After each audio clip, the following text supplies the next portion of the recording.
What does it take to lose weight?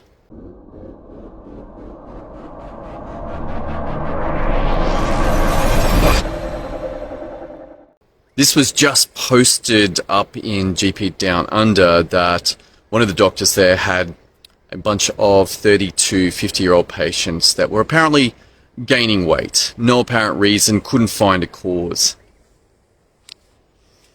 Now, I've had some experience with this. I got up to 107 centimeters around my waist, October 2022, so about 6 or 7 months ago. Just the degree of stress and difficulty and failure to track how much I was eating. And it was strange because I was going to the gym twice a week, lifting weights, but my weight kept going up. And I think one of the challenges is that the amount of exercise can easily be thought of as covering for poor dietary habits. But in actual fact, my experience was this was not the case at all. Now, it could well have been due to the amount of stress and stress eating, i.e. I'm covering how I'm feeling by eating more. Next up, not tracking what I was eating and not tracking my weight at all. So this combination of refusal to look was leading to weight gain. And then I changed something. Started doing a few different things, one of which was measuring my waist on a Sunday and writing it down. I think the writing it down was critical because I could see the improvement. Next up, tracking my food. And this was very helpful. I was using an app called Carbon with a C. I know all the apps these days are misspelt, but that one's actually spelt with a C, Carbon app. It's about $120 a year or something like that. What's interesting is that it actually takes a lot of discipline to write down what I eat. And getting to the end of the day and writing it from memory is never as accurate. And it does not serve the one purpose that tracking food allows me to do. And that is to know when to stop eating. See, when I write down what I have for breakfast and lunch, then I know how much I got left for dinner. If I don't do that, it's a guessing game. And what I find, even with the memory piece, at the end of the day, I'm usually over. Or in fact, let's just go ahead and say I am over. I've overeaten because I didn't track. Now, these two factors alone, measuring of the waist on Sunday and tracking how much I eat each day, does lead to weight loss. I went down from 107 to 98. Now, I've been slack over the last 2 or 3 weeks. And I know I've been slack. I'm like, man, I gotta be tracking. And what's happening? Well, nothing is happening on the weight loss front. In fact, I measured in at 99. It was 98. Now up to 99. I'm like, something's got to change here. And that feedback that something has to change is critical. You see, I could ditch the tracking, ditch the measuring, and pretend everything's going to be fine. But we live in an obesogenic environment. There's no doubt about that. If you look around at people, many people are overweight, many people are obese, and normal people who are actually under the BMI of 25, relatively rare. A bit more common up here in Byron Bay, but we don't have McDonald's and we don't have Hungry Jack's. We've got Subway, we've got Baskin and Robbins, but overall, our degree of fast food is much less. And people pay attention here to what they're eating. And then, unfortunately, there's one more factor that's come into it, which is the interest rates have got so high that most people are getting punished for the rents up here.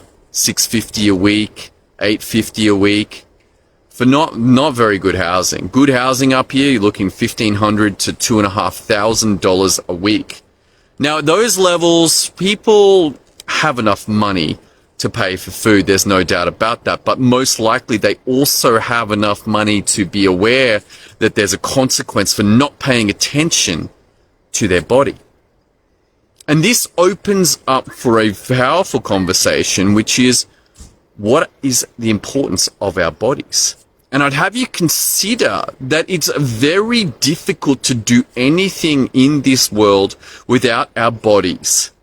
There's nothing that you do. Even sleeping requires our body to lie down in the bed and sleep at night. But if you're trying to work, if you're trying to hang out with your kids, if you're trying to have sex, if you're trying to surf, if you're trying to go on a bike ride or a hike, or even walk into the fast food store, all of these things require our bodies. And I don't know how old you are, but what I noticed is that my body game got a whole lot harder after 40. I'm 46 at the moment. And the investment required in time and energy and money in terms of lifting weights, in training, in surfing, in massage, in acupuncture, in paying attention to my diet, all of these things are much, much higher than they were at 35 or 25 or even 15. Zero attempts at the moment. I watch my son, who is 15, consume vast amounts of calories. And I'm like, mate, how do you do that? Like, the difference in metabolism between a 15-year-old, a 25-year-old, a 35-year-old, and a 46-year-old are vastly different.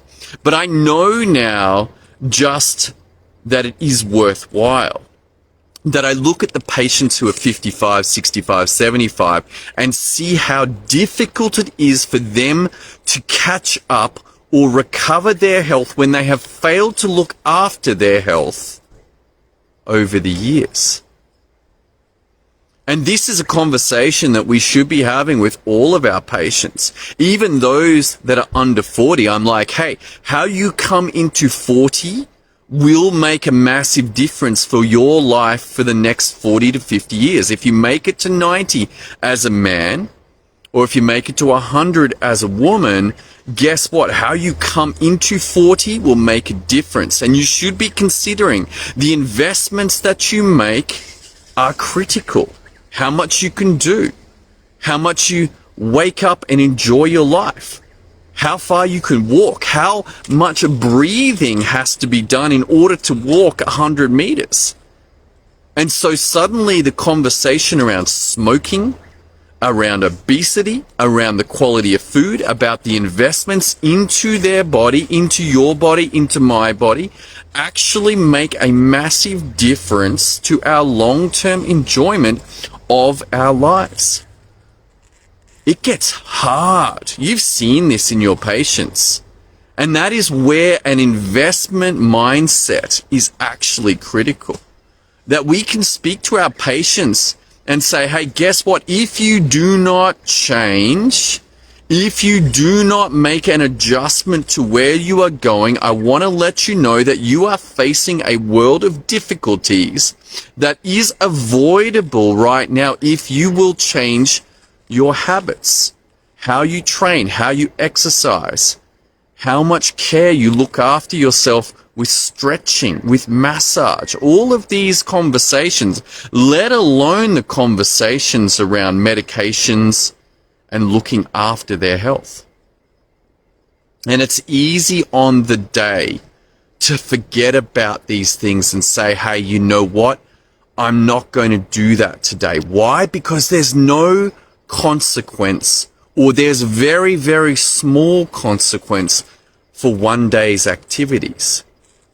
If they trained, if they didn't train, if they tracked their diet or if they didn't track their diet, if they ate the donut or didn't eat the donut, makes very little difference on one day. But take that out to 1 month, 6 months, 1 year, 5 years. Now we are talking about the power of the habits that person has kept.